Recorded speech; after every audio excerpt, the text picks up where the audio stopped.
मैं लगातार देख रहा हूं कि इथेनॉल प्लांट बंद होने के कगार पर है। ये भारत सरकार की पॉलिसी है कि जब इथेनॉल प्लांट खुल रहा था तो उस समय उनके द्वारा जो भी प्रोडक्शन होता था सरकार परचेज करती थी, लेकिन इसी बीच में एक पॉलिसी आई कि 50% उसको कर दिया गया कि 50% ही परचेज किया जाएगा। तो इथेनॉल प्लांट के सामने एक बहुत बड़ी समस्या आ गई है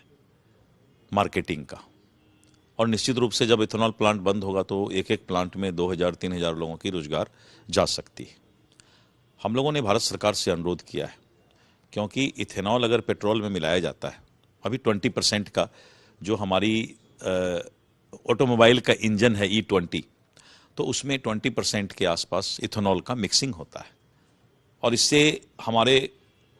पॉल्यूशन में काफ़ी कमी आती है,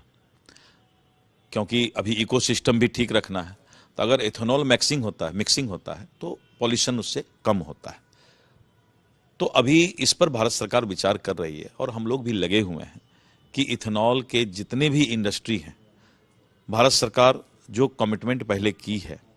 उस पर पुनः विचार करके और कैसे उनके खपत को बढ़ाया जाए,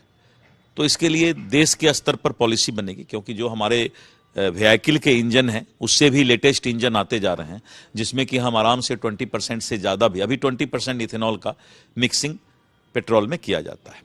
लेकिन अब जो इंजन आ रहे हैं नए मॉडल के, उसमें हम उससे ज़्यादा बढ़ा सकते हैं, और बढ़ाने से हमारे पॉल्यूशन को बहुत फ़ायदा होगा, पॉल्यूशन हमारा बहुत कम होगा। तो इस तरह करके भारत सरकार विचार कर रही है।